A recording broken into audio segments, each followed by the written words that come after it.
The Autism Research Institute relies on the generosity of donors like you to make this webcast possible.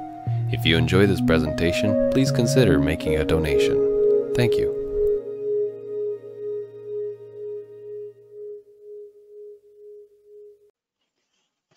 Now, before we get started, I'll introduce our speaker.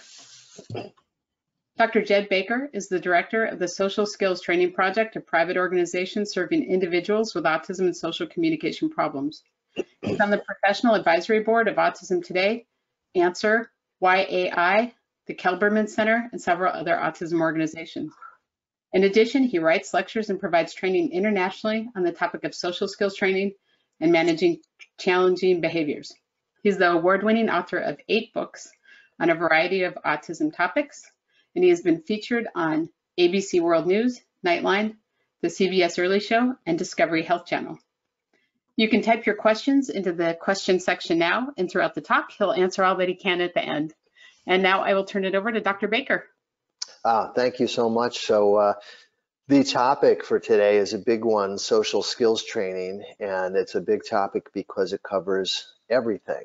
That's the challenge. It covers challenging behaviors and how do we replace them and how do people befriend each other. It covers everything people say and things people don't say. In fact, not doing something often has a social impact. Anything that has an impact on other people is essentially social. So it's a big topic. I'm going to see what I can cover in terms of giving you a map, my map of social skills training in the little time that we have together. So I'm going to start with a message of hope for a couple of reasons. One is that we are in a pandemic, and I think we all need a little bit of hope, right? Because it leads to better outcome, both in terms of the pandemic, but also in terms of how we deal with behaviors in children and our young adults and all of us, right? I'm going to show you the research on that. When it comes to the pandemic, look, we all need hope to deal with some of the situation that we find ourselves in, where we have a restricted number of activities, and kids and young adults and folks on the spectrum and their families are disappointed that they can't do things. Certain things are canceled, right? And we need hope that there's an end to that. And there is, right? Because first of all, if we do our job of social distancing and we wear our masks and we do the right PPE and hand washing and so forth, we can really limit the effects. And secondly, you know, the antivirals, vaccines are all coming, right? But we need patience to do that. This issue of hope, though, has some really interesting research and outcomes on challenged behaviors in kids. A former supervisor of mine years and years ago in grad school, and now a colleague, Mark Durand, wrote a very interesting book called Optimistic Parenting. And in that book, he was looking at sort of this longitudinal research tracking kids with autism from the ages of 3 to 6 years old. And he wanted to see what was most predictive of their aggressive behavior at home. And he thought, well, the more aggressive they were at 3, the more aggressive they would be at 6, but that wasn't the best predictor. And then he thought, well, if they lack language, maybe they'll get more frustrated and they'll be more aggressive to try to communicate their needs. That was somewhat predictive, but the best predictor of how aggressive or calm they were in home was the sort of parental attitude of hope, optimism, or pessimism. When parents had hope, they got better outcomes with their kids because they kept trying the things to help their kid alter their challenging behavior. When they had hope that they could change their child's behavior or their child could change his or her own behavior. Hope leads to better outcome. And what it translates to is when we see very difficult behaviors with our clientele or our kids, if we have hope, it means we see it as a temporary issue. We see it as in a practical way, that this is a behavior. There's a missing skill. We can teach a child a better way to handle that situation. It's not a personality trait that is permanent, right? So it's temporary, it's a specific behavior, and it's not something they're doing on purpose to drive us crazy, because when we have that attitude, we tend to get upset and escalate the problem, okay? It is really a gap between the demands we place on that child and their ability to cope with those demands And that leads us two places to intervene. It becomes a solvable problem. We can alter the demands we're placing on them, modifications, right, accommodations, and we can teach them skills to cope better, right? So we need to first all have hope. What I want to talk to you about is all the sort of different strategies we think of when we talk about social skills training, and there's lots of strategies that work. I like the idea of video, and I'm going to talk to you about a new project. I cooperated with a group in Norway to make video modeling lessons of all of our social skill training lessons in my social skill training book. And so that was just rolled out in Norwegian, but we're working now on an English version. So that'll be available soon. But video has some better generalization of skills, according to people like Scott Bellini and his outcome research. Is if you can see it, sometimes kids can sort of better able to do it in other settings because they've seen the whole context. But no matter what strategy you use, whether it's my picture books or my social skill lessons or videos or other people's tools, there's certain key components to skills training that we need to keep in mind in order to be effective. So what I'm trying to share with you today is a map. In the 45, 50 minutes I have with you, I can't go over every skill. But what I can go over is, what is the map? What are the key components you need to think about in order to be effective when teaching social skills? And the first one is to figure out what you're teaching, right? We have to assess assess the individual's behavior to figure out what do we need to target here, okay? And part of that is also assessing the environment. What are the triggers? We look at the before, during, and after of behaviors, the ABCs of behavior, okay? And so sometimes we have to teach a skill, but sometimes we also have to alter the environment. The next issue is motivation. Even when we target the right skills, that doesn't mean the client, the young person, or the young adult, or whomever actually wants to learn that. And we're not here to sort of do social skills training to someone.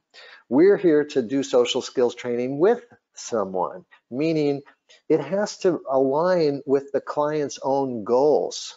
Not everybody wants to socialize all the time, and that's fine. What do they want? My job is to teach you a better way, an effective way to get what you want. Okay, so that's part of the motivation. Number three is we have to figure out an appropriate way to teach those social skills. And that has a lot to do with assessing what is this individual's receptive language skill like.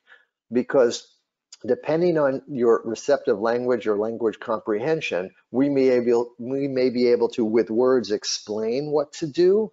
But if we can't do that, we need to show you, maybe through visual supports, through video, through picture books, through prompting in the moment, rather than explaining in the abstract with words, okay? So we'll go over different ways to teach based on your language comprehension. Then number four, we need to plan for generalization, right? Just because we taught somebody something on Monday doesn't assure that they're going to do it on Tuesday, unless we have some system to remind them to use that skill when they need it. I often use cue cards and other kinds of in digital sort of reminders, a reminder app on your phone in order to remind people to use a particular skill. Number five is peer sensitivity training. And the reason for that is because our job is not just to get people to act like everybody else, teach them social skills so they can look like everybody else. That is not our goal. The goal is to sort of be able to get along socially, and it's a two-way street.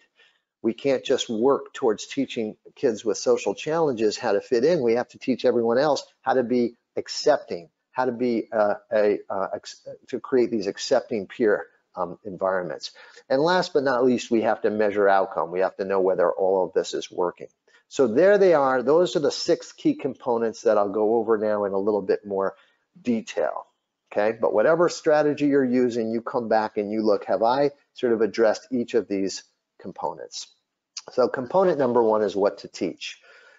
The first order of business is if I have youngsters who lack a general way to communicate, we need to teach them a way to communicate. It's very hard to sort of be socially effective without some means to communicate. So we're talking about students who may have difficulty, say, with verbal communication, with receptive language and expressive language, and we need to make sure that they have a system to communicate their needs, their wants, their preferences, their responses to others' questions, whether that's going to be a computer program like Proloquo to Go, or a PEX system, picture exchange system, like Bondi and Frost system, whether it's going to be American Sign Language or some other kind of a way to communicate, or whether it's going to be the spoken word. If we have folks who have a basic communication system, then I take a very personalized, targeted approach to skills training. I ask some very simple questions. First of all, let me just say this. We know social skills don't generalize that well. And so we're not going to be able to give a list of 75 skills that we want somebody to work on every day. That's just overwhelming, not user-friendly. We're going to have to come up with a small list of skills that we remind this individual to do on a daily basis. And so I ask, what is a daily priority? And how many targets are we looking at? 3 to 5 maybe? There's no magic number. It's just got to be a user-friendly number, because we can't be doing 75 skills every day. It's got to be what is the issue each day that's important. So I ask 2 very simple questions. What might that individual being too much? What might that individual be doing too much of on a daily basis, or too little of on a daily basis in order to be successful in that particular setting? So whether they're in 3rd grade, or they're at a job as a young adult, or they're in a group home, or wherever they are, what are they doing too much of or too little of on a daily basis that might interfere with their success? Those are the things we want to target. So too much behavior could be aggressive issues where they become physically or verbally aggressive, say if they have a frustrating task that they can't figure out, or that they had to wait for something and they couldn't have something they wanted immediately and become verbally or physically aggressive. Those are too much behaviors. Too much behavior could be talking at you endlessly about my interest, whether you're interested or not, or interrupting you a million times a day, or not respecting your personal space and touching you and touching everybody's stuff all the time. Those could be a too much behavior that interferes with successfully socially functioning in that particular setting.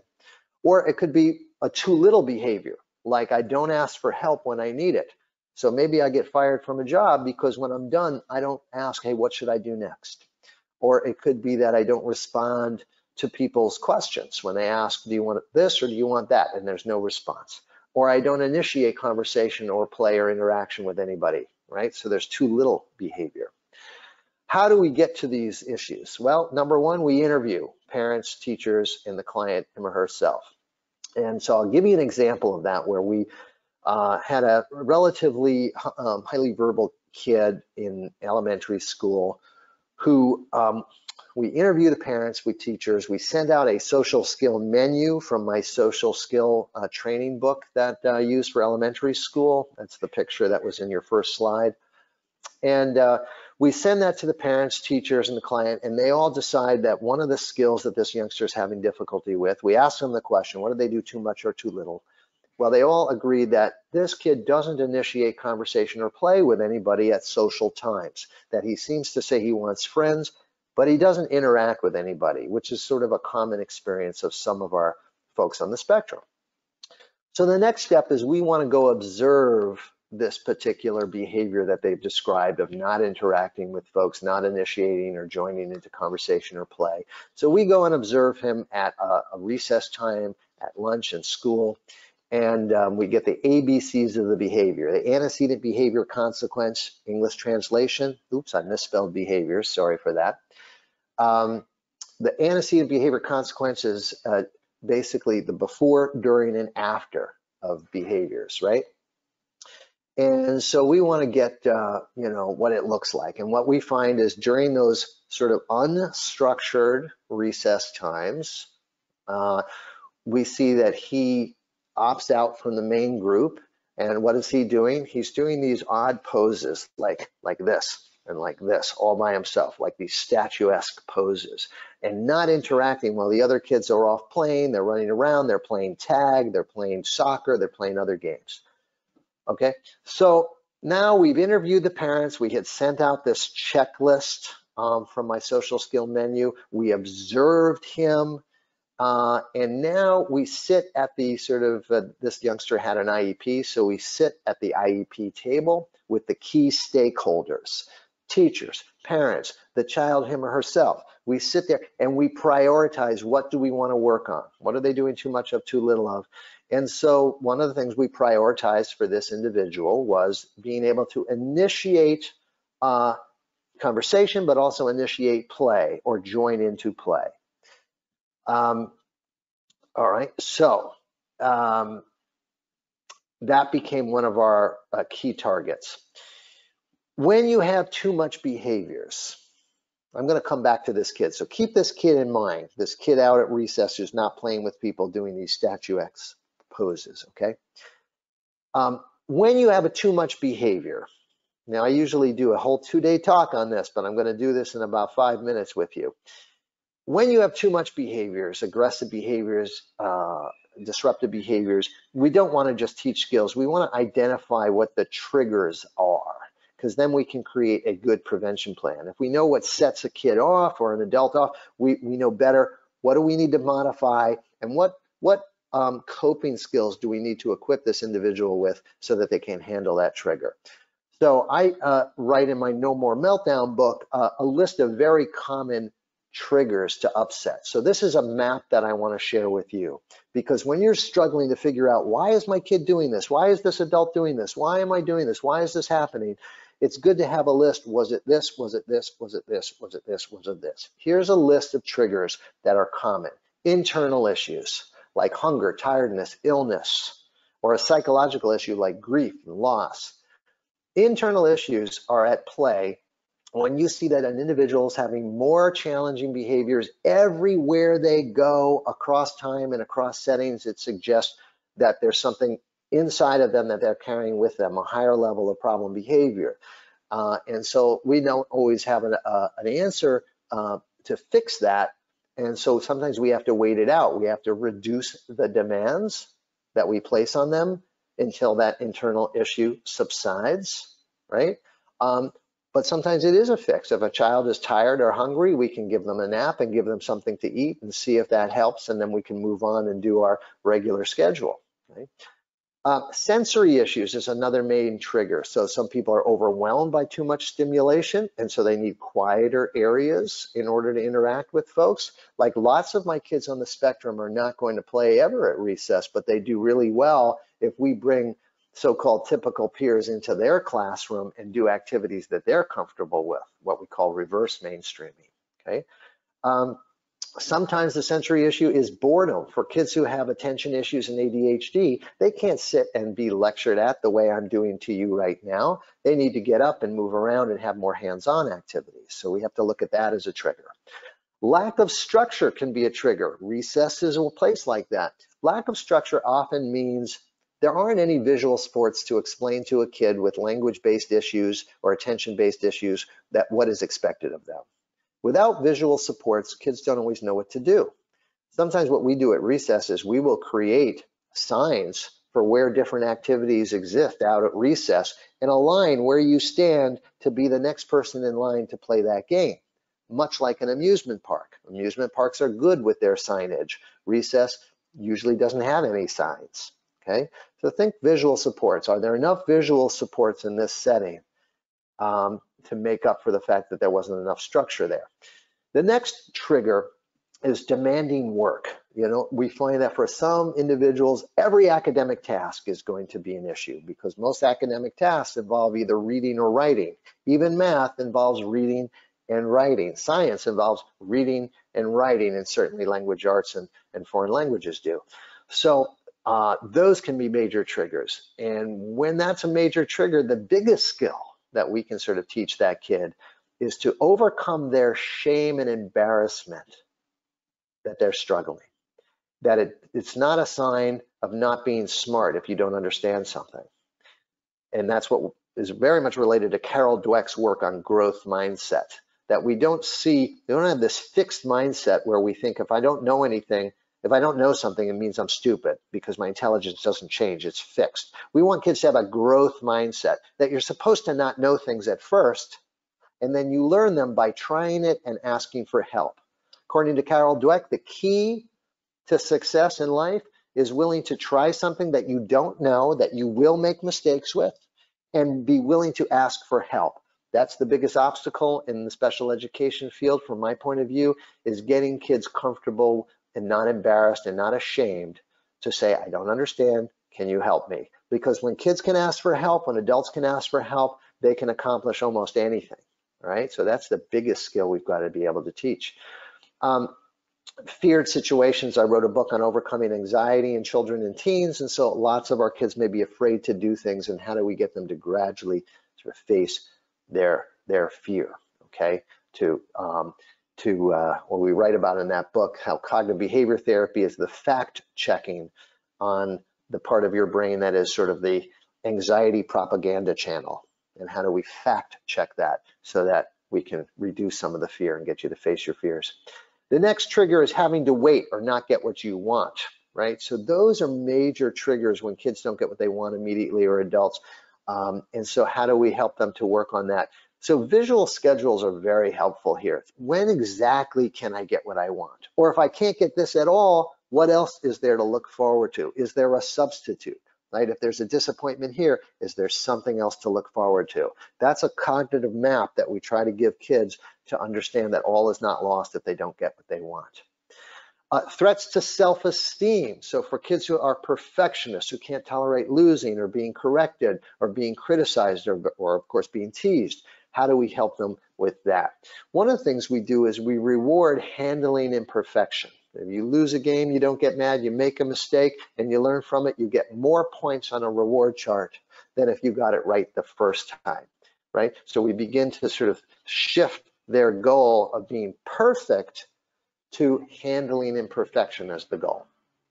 The next issue is unmet wishes for attention, right? When kids don't get the attention they want, they're being ignored. How do we teach them better ways to get attention? And so a lot of my work with kids is showing them, these are skills to get attention where people actually respect and like you, and these are ways to get attention, but then people may not want to be with you, right? So we sort of help them see useful, constructive ways to get attention. When you know what the trigger is, you're in a position to put together a better behavior plan, which might involve changing the trigger, right? Which might be something like reducing the difficulty of a writing task, perhaps by giving somebody some organizational help or the first couple sentences to write, etc. And teaching them a skill like dealing with frustrating work or accepting no, dealing with mistakes, getting attention, etc. These are some of the skills that you find in my social skill training books and also the No More Meltdown book. Then number 3 is we reward those new skills. And number 4, we avoid loss systems. If somebody's frustrated that they're the Incredible Hulk, we don't want to add more threat to the Incredible Hulk. We don't want to start punishing the Incredible Hulk.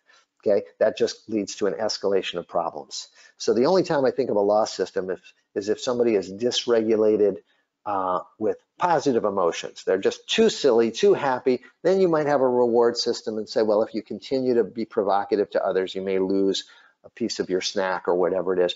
But I don't want to do that with somebody who is dysregulated with negative emotions, frustration, upset, anger, anxiety, because then it'll just get worse.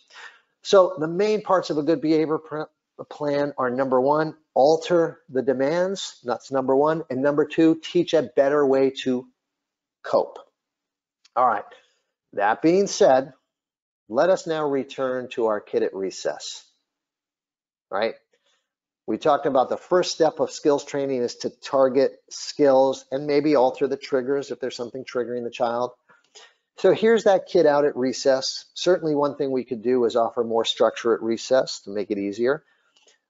We tried to teach him how to play tag with the other kids because we knew he didn't initiate or join into play. So we taught him how to play tag. In fact, we put a sign on someone that said it, and if they have the it sign, you got to stay away from them. Now, if you have the it sign, you have to tag people, and we taught him how to play tag, and we sent him out to recess to play tag with the other kids, and he says, no, just leave me alone.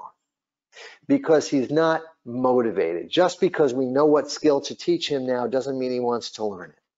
How do we motivate somebody, get somebody on board to learn some of these skills? A traditional way is what we call external motivation or a reward system. And we can say to him, hey, if you play tag for 5 minutes with these kids, we're going to give you a choice of anything on this reward menu. Like you can have a snack, you can watch your video, you can play this game. And reward menus are useful if you're using external rewards because what is rewarding Monday may not be rewarding Tuesday. So we can try that, or we might find that there's no reward that he wants in order to play tag. And it turns out the kid hates playing tag. And so then we look at a different type of motivation, what we call intrinsic motivation. I mean, is it built into the activity? Is there a natural motivation just built in? Well, one natural motivation is the idea that maybe, kiddo, you said you wanted friends, so figuring out a way to play with these kids might help you to make friends because then they get used to playing with you. Another thing we can do to increase intrinsic motivation is to figure out what he wants to do out at recess. Well, remember I told you he was doing this, these statuesque poses and this? We said, yo, dude, what is this? He says, Elon. What's this? Grizzly bear. Now I know what he's doing. This kid went to the Museum of Natural History in New York City. We were a suburb of New York City, and he went to that museum on Sundays with his parents, and he saw taxidermied animals behind glass, and like an eland, which is an African antelope, and a grizzly bear, and he knew their natural habitat, their Latin name, what they eat, and that's what he wants, is to talk about animals. So we say, hey, forget about tag, let's play the animal guessing game. And now this kid is motivated and wants to play the animal guessing game. So now we've got a skill to initiate, join into play, and now we have the motivation by using something that he likes doing, follow the lead of the child. He wants to play, so we sent him out to play the animal guessing game. Let's talk a little bit more about motivation though, okay? Part of motivating a student is to partner with them.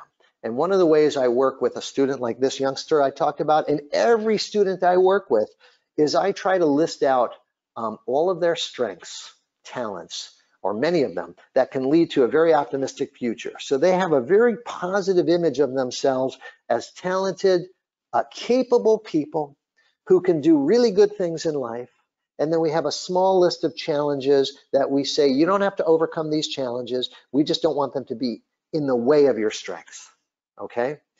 I often use a child's testing results to show them how superior they are in different areas to give them that sense of positivity.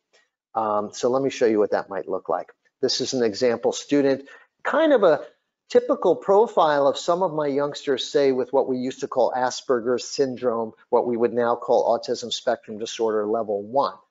This is a youngster who had great memory for facts, was a great reader, he was great at video games, knew so much about Japanese anime, loves animals, pretty good singer, kind and caring young man, entertaining, etc. And we talked about how all these strengths can lead to a great academic career and also later a work and job career, that these strengths are going to take him places. And on the other end, we put some of his challenges, such as some difficulty with organization, trouble sometimes focusing, getting frustrated quickly in class. So these were some ADHD issues, and some feeling socially uncomfortable at times.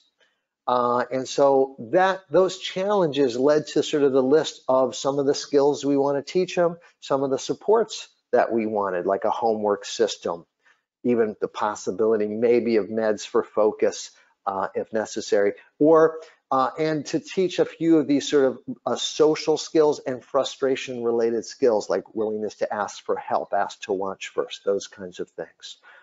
So this is how we kind of get students on board, not from telling them what's wrong with them, but telling them what's right about them, so right that we just don't want this other stuff to get in the way, okay?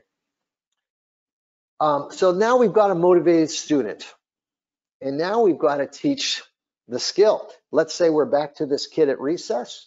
He's motivated to play the animal guessing game, so what does he do? He runs out, He goes up to two kids who were willing to play the animal guessing game with him. He grabs them by the hair and says, let's play the animal guessing game.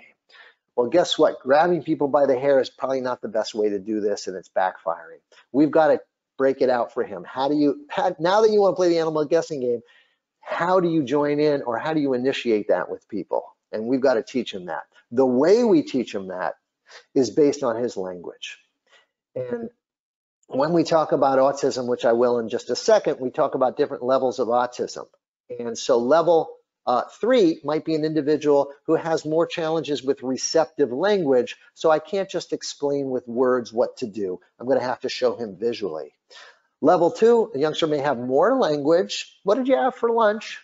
And maybe they know the answer, or maybe they understand the question, but it's hard for them to answer unless I have photographs of the different lunch items, and then they can pick, oh, turkey sandwich. That's what I had, a turkey sandwich. So that's a youngster who has the language, but needs a little bit of visual support to help them to use the language. And then level 1 is what we used to call Asperger's, or autism spectrum level 1, which means they've got quite a bit of receptive language, so I can explain things with words, and I can also explain not just what to do, but why. How does it make people feel when you act in different ways? So this young man who was sort of in that level 1, we explain when you get up to people and grab them by the hair, they're freaking out. They don't want to play the animal guessing game. So you have to be about an arm's length away and not touch them and say, do you want to play the animal guessing game? And so we explain it, we model it, we role play it, okay? Now, we do the same if it's a youngster with less language. Maybe we'd use a visual strategy where they have a little animal guessing game card and he hands it to someone to ask to play, right? So we're going to go over different ways to teach skills in just a moment. But first, I want to finish the key components of skills training, which are number 4, generalization. Just because on Monday I explained, modeled, and role play how he can ask these two kids or some kids at recess to play the animal guessing game, doesn't mean he's going to do it, right? So I teach it to him Monday morning, Tuesday late afternoon, it's time to go to recess, and he goes out. What does he do? He grabs him by the hair again, right? What we need to do to generalize a skill, I call it prime coach review, a before, during, and after sort of reminder of what to do. I prime them ahead of time. We send an email to the parents, talk to the parents, and before school they go over with him, hey, when you go to recess today and you know there's Alice and John said they play the animal guessing game with you, what are you going to do? Arms length away. Hey, do you want to play the animal guessing game? Don't touch, don't be too close because it'll scare them away, but if you're proper space away, they'll be willing to play with you. We ask the teacher to go over seconds before they're lining up to recess, 10 seconds while they're lining up to recess. Let's go over this again. What are you going to do when you go out and play? And they go over it. Is there an aide who can go out with him? Well, some schools will have it, some won't. Sometimes what we get is somebody like a social worker who's available once a week. So on Monday, that social worker is out there at recess with him saying, hey, remember, Johnny, when you want to play with these kids, right, arm's length away, and she coaches him out at recess. And then they review at the end of the day, right, and at the end of recess. And the mom and dad review at the end of the day. 5 times that day, that kid got information before the issue, during, and after. That's how you teach skills. That's how you generalize skills. You don't do a different skill every week. You do the same set of skills day after day after day. Now, the aide may not be there, or the social worker may not be there Tuesday through Friday, right? And so who's going to prompt him right out there at recess?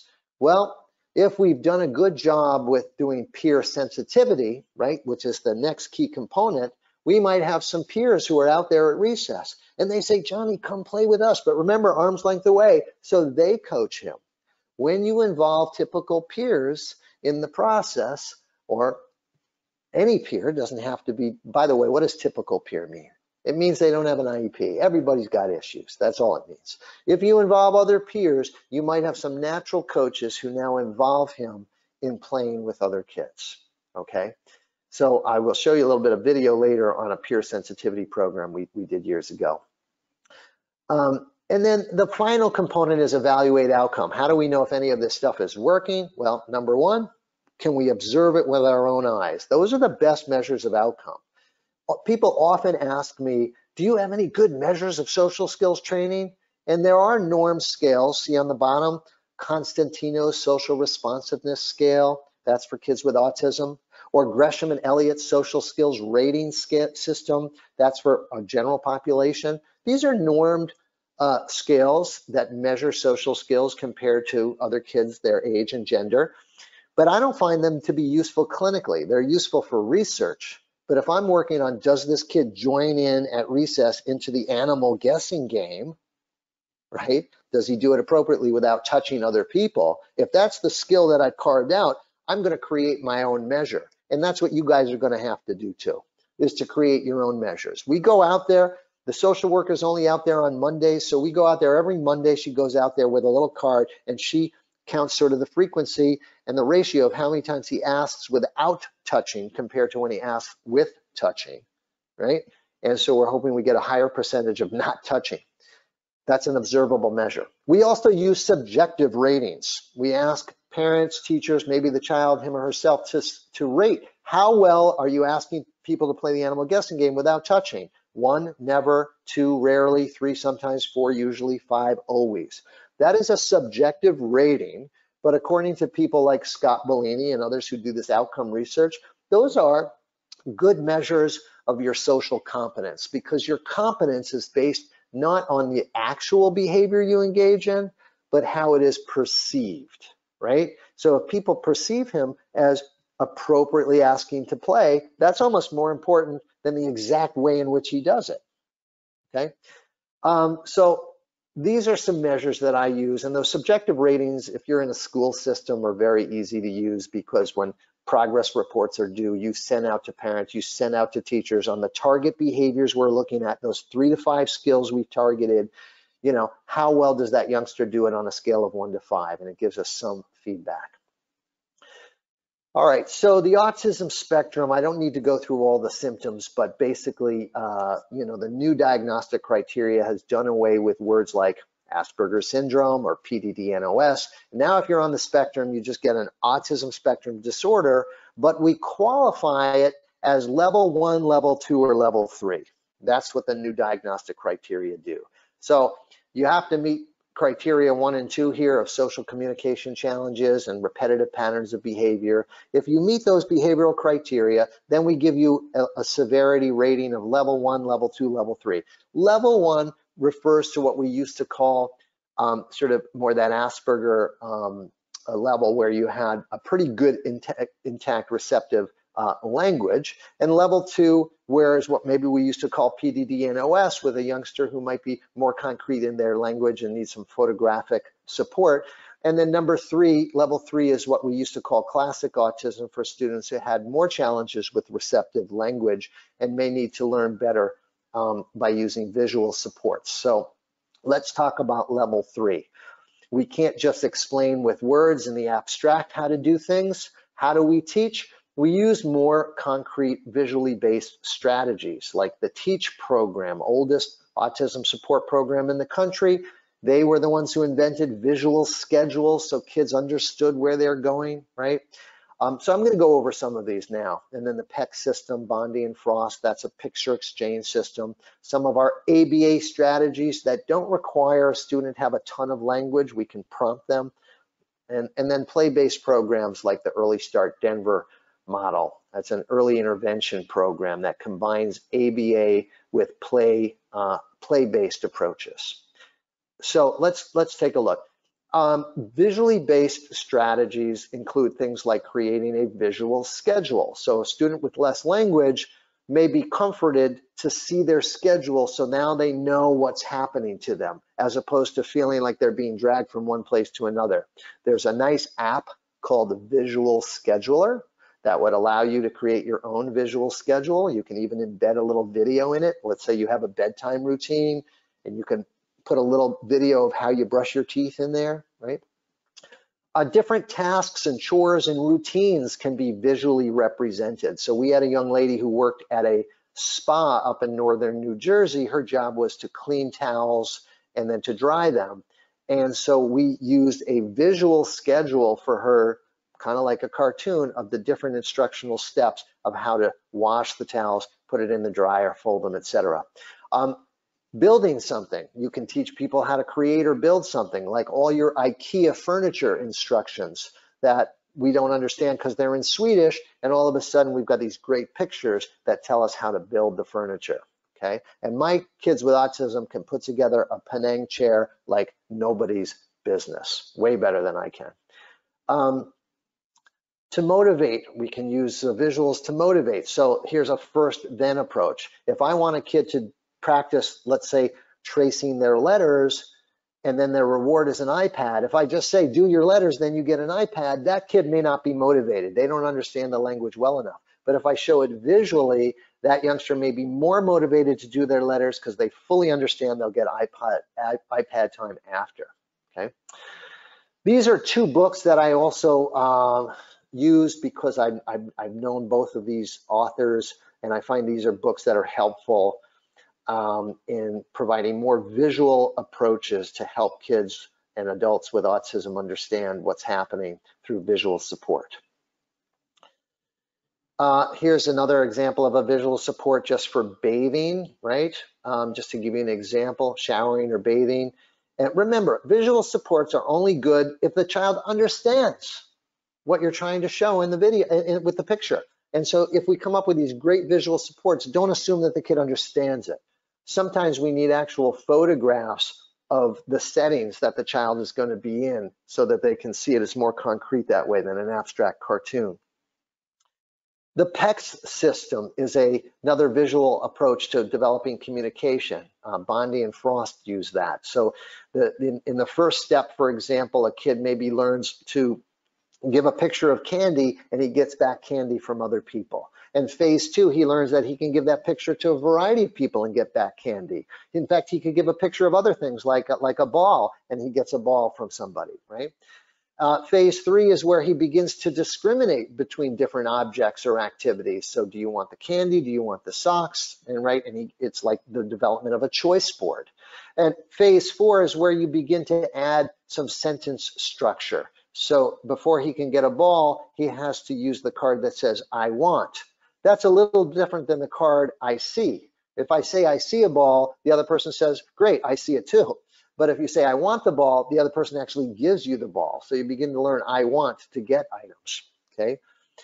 And so forth. And so this is a picture-based way to develop the structure of language.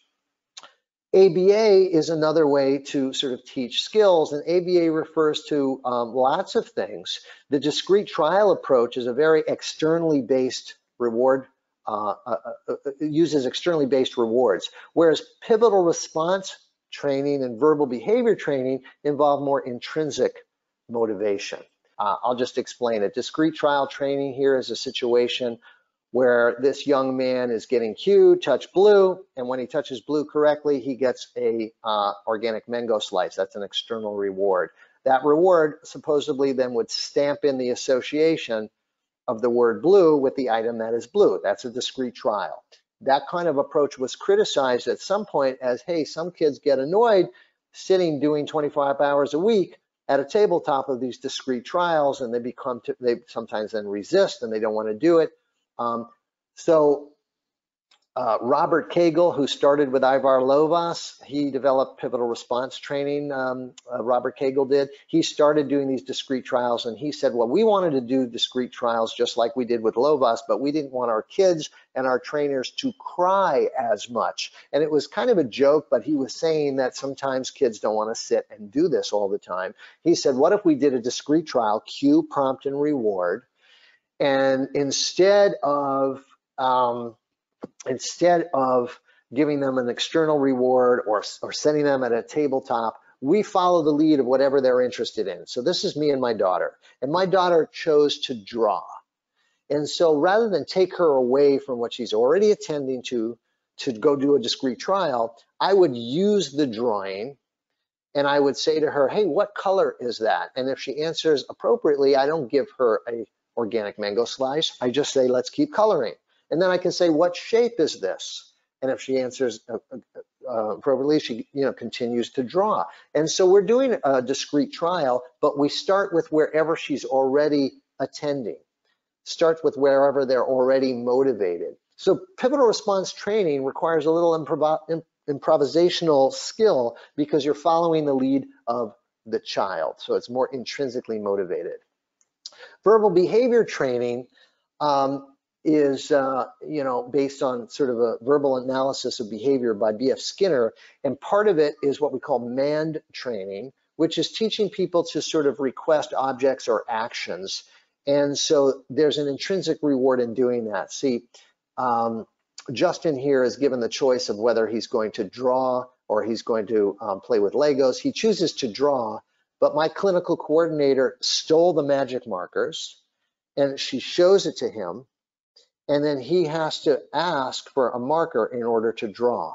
And the idea of MAND training is whenever somebody needs something, it's an opportunity to communicate. And so the take-home message is we don't anticipate the needs of our kids and just give them everything they want. We use the fact that they want something to get them to communicate. And then the reward is, hey, he asked for a brown marker. We don't say, great asking for a brown marker, here's an organic mango slice. We just give them the brown marker, right? It's a natural motivation.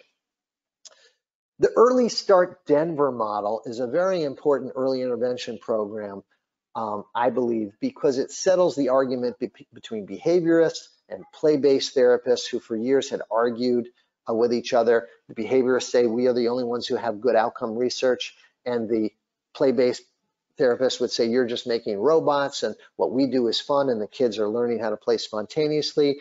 And then come Sally Rogers and Geraldine Dawson, two researchers out of, who developed this Early Start Denver model.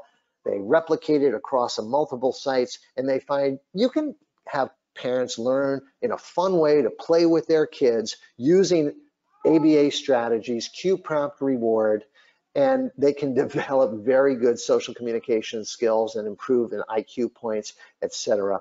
So it's based on a play-based approach where you're getting parents to learn how to get the attention of their kids, clear the room of other toys, get the kid to look at you, and sort of follow their lead, whatever they're doing. You may begin to do, ask the questions about those things like you saw in the pivotal response video. So PRT is part of the Early Start Denver model along with the sort of play-based approach. If you are interested in that approach, I would suggest you look at the 2012 activity book that they created called An Early Start for Your Child with Autism. Sally Rogers, Geraldine Dawson, and a parent who later got her Ph.D. That book is a pretty practical book and easy to read. Their 2010 manual is a little harder to read, but the 2012 activity book is an easy read. Let's talk about level 2 folks. These are kids who've got language, but they still need that sort of verbal, maybe the photographic backup, right? So when I work with kids who are a little bit more concrete in their language, say, and I want to work on conversation skill, I often use a conversation web like this. So I might have the parents fill this out for a child over the weekend. What did you do? Who did you do it with? Where did you go? And so maybe the kid went to the museum, maybe they saw dinosaurs, maybe they went with their mom, maybe they took the train there, and all of those bubbles are filled in. And when the kid comes into school, we ask, what did you do? And that child can use the conversation web as a visual backup to try to recall the information. I went to the museum. Who'd you go with? I went with mom. What did you see? I saw the dinosaurs. And so this is a way to sort of visually back up conversation. When I do something like this with kids twice a week, say in their snack time all year long, by the end of the year, they often don't need the visual support anymore. They now have the categories in their head of who, what, where, when, how, and that helps develop their language. Picture books. I have a couple of social skill picture books that we put out some years ago, one for young kids and one for high schoolers. And the idea was for kids who might need a visual backup to a skill. So this was a skill called accepting no for an answer. And we would show to the kid, sometimes people say no when you ask them for something. So you say, can I play this game? Teacher says, nope, you got to do your work first. So the right way, you say, okay, and you do your work. and look, the teacher's really proud of you. Or the wrong way, you say, no, I want to play now, and the teacher's upset that you're not doing your work. So the right way, you finished your work and now you get to play. You're happy and she's happy, right? The wrong way is you didn't do your work and you don't get to play and you're feeling frustrated. Pictures create an invisible payoff that often isn't seen. Like, for example, sharing. If you try to share, have a kid with autism share, they might think you're just stealing their potato chips. But if they can see in photograph form that if they give up their potato chips, they get back some, chocolate cookies, well, now they get it, right? So when I created these, and you're welcome to get these off of Amazon, the picture book, social skill picture book for kids. There were no apps yet. Now there is an app called Pictello, Pictello. Pictello is an app that makes it easier for you to create your own picture books if you have the time and willingness to do that, where you can import photographs, import thought bubbles, and word call-outs to create that kind of content. But if you don't want to, you can certainly get our social skill picture books, which we never thought to publish. They were actually made for kids up in a northern New Jersey school system, and then we found that the kids really just kept looking at the book on their own, and it became one of the top 10 autism books in the country at one point, and we never intended actually to publish it. Then we made a social skill picture book for high school and beyond too, which has a little bit more sophisticated skills, including interviewing for a job and dating skills and such. Cognitive picture rehearsal is another concrete technique where you sort of draw a cartoon of the trigger, the problem behavior. You draw what you want the kid to do when that happens, and you draw the good thing that'll happen if they sort of handle it in the right way. So here's an example of a problem. A kid doesn't want to get off the computer. Matt, you're playing at the computer. Teacher tells you to get off the computer and you feel mad. That's the trigger, right? So you say, well, if I get off, the teacher will let me use the computer again later because I got off on time, and she'll also give me a point on my reward chart. So you say, okay, I'll stop, and look what she does. She gives you a point on your reward chart, and then at 2 p.m., she's letting you use the computer again because you got off on time. We show this sort of picture sequence to Matt before he gets on the computer to prime the Dr. Banner forehead before he becomes the Incredible Hulk. Prime that Dr. Banner forehead. Here's what's in it for you if you get off on time, okay? So a visual technique. Video modeling is another great technique for all levels of autism, but certainly for students with less language, they can see how to do things, right? But also for kids with high levels of receptive language, you can show a video as well, but you can also show what people think or feel. Quick shout out, free video modeling lessons I have available on YouTube. If you go to YouTube, and in the YouTube search box, you put my name, Jed Baker, No More Meltdowns, you'll find 6 video modeling lessons that we created for free that you can use. But there's about 70 video modeling lessons through an organization called Vimo in Norway.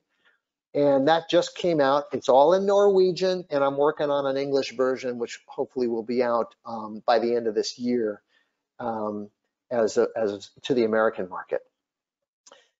And by the way, if you want more information about that, if you go to my website, socialskillstrainingproject.com or jedbaker.com, you could you could sign up for my constant contact list, and I can get you the information when those video modeling lessons will be available, okay? Level 1, last thing I want to talk to you about here is, kids who've got, and adults who've got pretty good receptive language that you can explain things with words. How do we do that? We don't just explain what to do, but now we get to explain why, how it makes people feel and think when you act in certain ways, to give them the perspective taking that they may at times be lacking. So one of my colleagues, Michelle Garcia-Winter, some of you may know, has a variety of books, the Social Thinking series, where she's really teaching people to always take someone else's point of view. And her books were combined with my books by a researcher named Kathy Koning in Canada, and showed that when you combine our books, you get pretty good outcome compared to a control group. If you go to Amazon, you'll find on my Amazon author page, especially under the social skill training book, 3 outcome studies that I'm aware of that used my curriculum. One of them involved combining that curriculum with Michelle Garcia Winter's stuff. So she's trying to get people to take another person's perspective in natural time.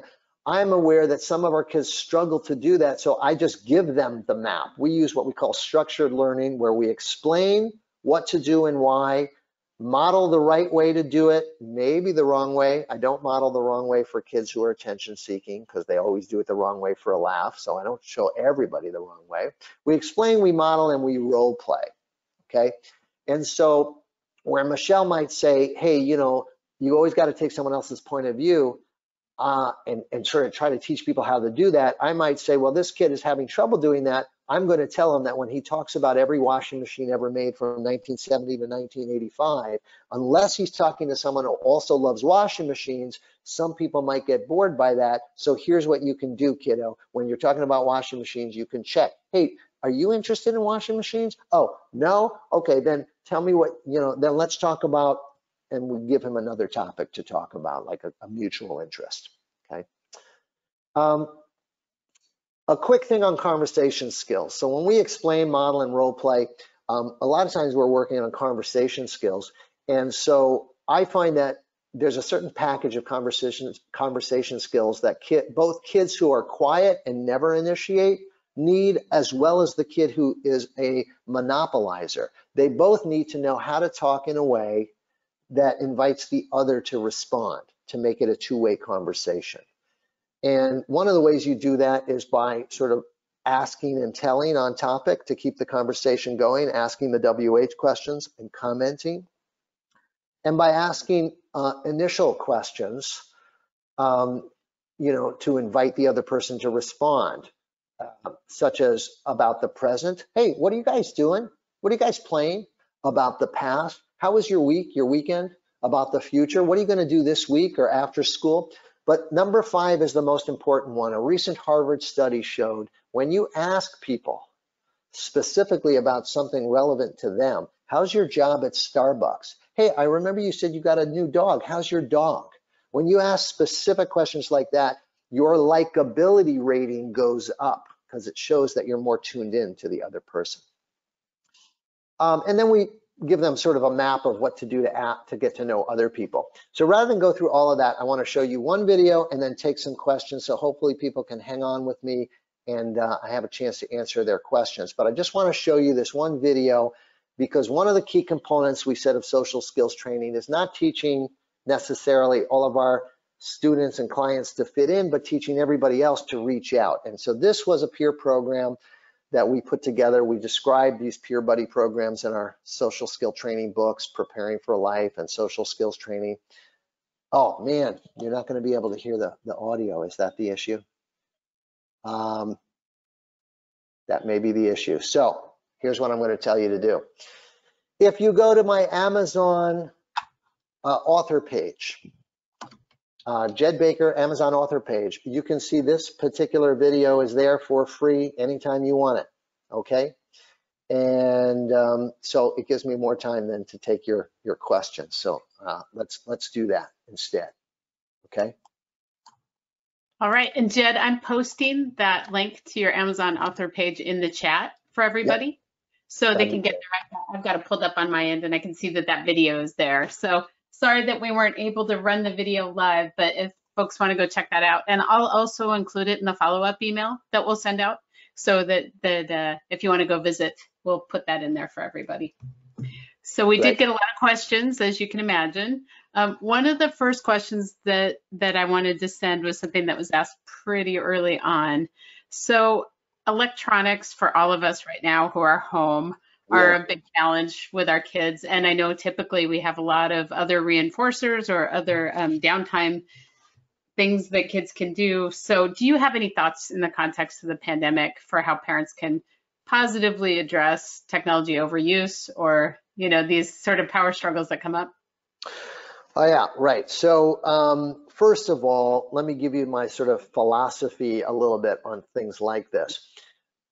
If a student has a particular passion or interest, including playing video games, I'm not in the position to want to take that away entirely from a student, but I'm fine that we sort of schedule it so that it doesn't interfere with some critical tasks, whether that's a homework task, coming to dinner, exercise, other things that are healthy and important to do.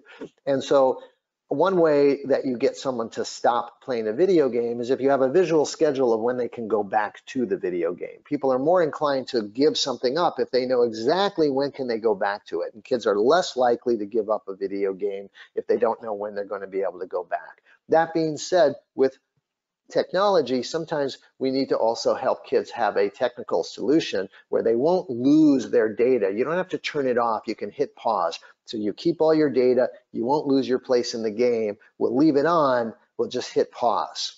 Okay. It's a little more complicated when you're playing with other people online because, you know, then the game moves on without you. And so sometimes we really have to schedule enough time if you're going to do a game like that where you coordinate with other people. Now, if somebody is really addicted to the video games where it is severely interfering with their ability to do other things, it comes back to that piece of skills training we talked about earlier, motivation. How do we get them on board? You cannot just impose the new schedule onto that person. You've got to get them to see how it is interfering with their own life and their own goals so that they're on board with wanting to try to develop more balance in their life. And so that's often my work with teenagers where I can't get parents to just simply in some kind of inflexible way discipline their kids. Instead, I've got to work with that teenager to get them on board with wanting, like seeing that it's in their own best interest to develop some kind of balance where, yes, you're still going to play video games, but it's not going to stop you from, you know, advancing your ability to get into a college or do something else with your life, or get exercise or stay healthy. So, you know, getting that kid on board by talking about their talents, their strengths, their abilities, and yet their obsession with video games can sometimes get in the way of that. So you don't have to stop video games, but we've got to get that to a place where it's not in the way of all your talents and strengths. All right. We got some questions about translations, and I know you talked about the work that you've got going on in Europe right now. Are there Spanish language versions of any of your resources available? You know what? I believe there are, and I apologize that I'm not 100% sure which books, but I think No More Meltdowns was translated, and maybe my anxiety book too. Let me just see. Did I put my books in here for you to see? I don't think I did. Well, but if you're going to my Amazon author page, you'll see all my books. So there's Overcoming Anxiety, No More Meltdowns. I think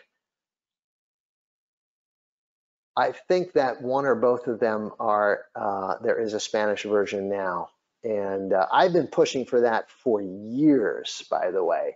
And so I think it just, I'm pretty sure the No More Meltdowns is in Spanish now. And right. Future Horizons would know that. If you need to email me, I will get the information to you, because Future Horizons is the publisher, F as in Frank, H as in Horizon, FHautism.com.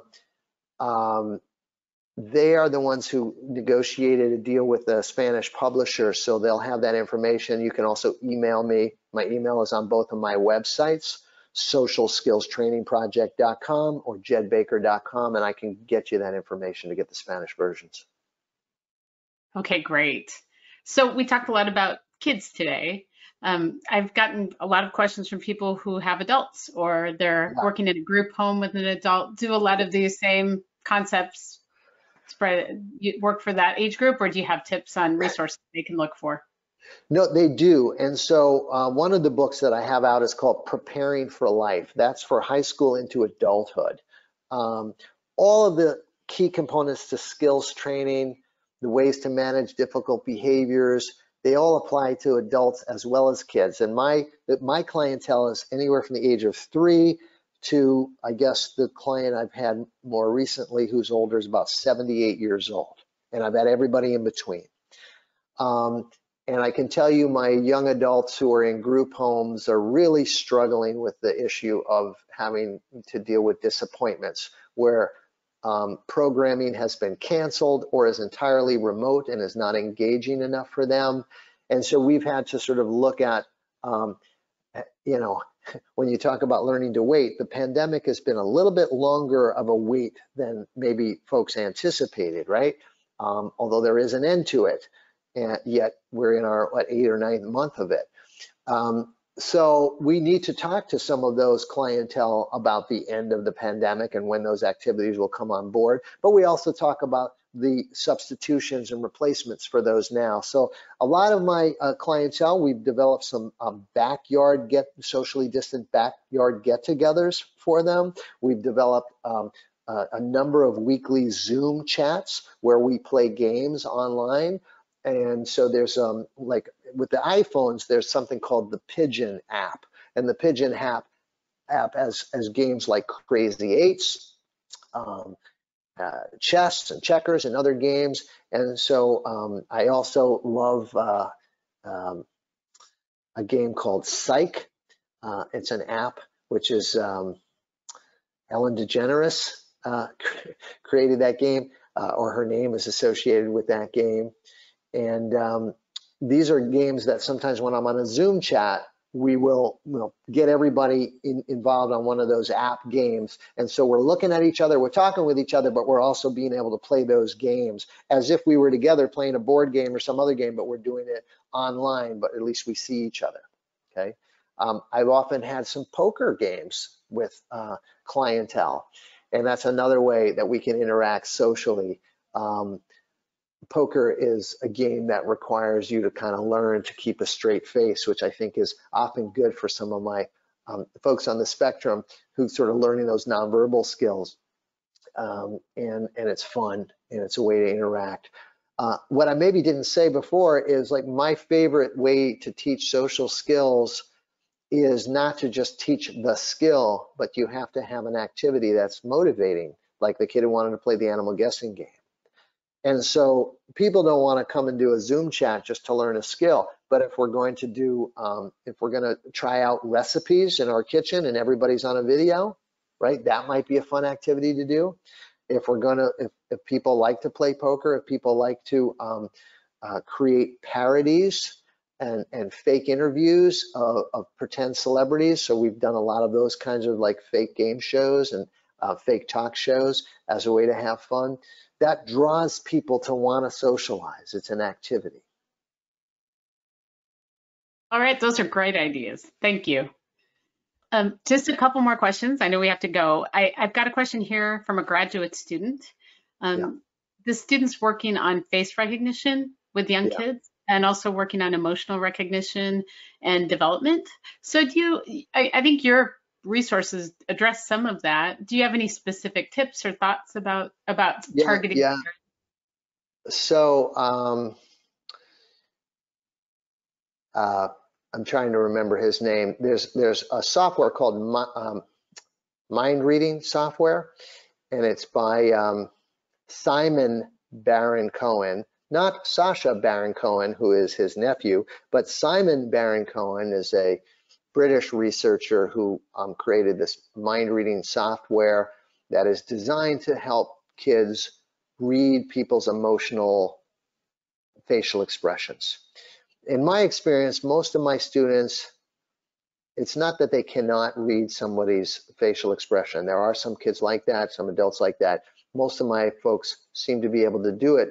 They just don't do it always in real time because they're anxious about something else, maybe about how they're performing. And so the issue becomes more about anxiety management than necessarily about facial recognition. If I'm so worried about how I'm coming across, I'm not paying enough attention to reading your face. But for those who really have significant challenges with facial recognition, that mind reading software could be useful. What was the other part of that question besides? Yeah, it was social recognition, but also just facial recognition, recognizing people's faces. Yeah, so certainly, you know, what I've done is I've just we were able to look at movies and TV shows, sometimes with the sound down. Can you tell what they're feeling? Can you tell what you're thinking when you take away the verbal context, right? There's some interesting research that folks with autism sometimes tend to look at people's mouths more than they look at people's eyes. Like they're looking at what people are saying more than reading the face. And so if you take out the sound, sometimes you can like watch a soap opera or some other kind of TV show that's highly emotional. That might be a way to practice.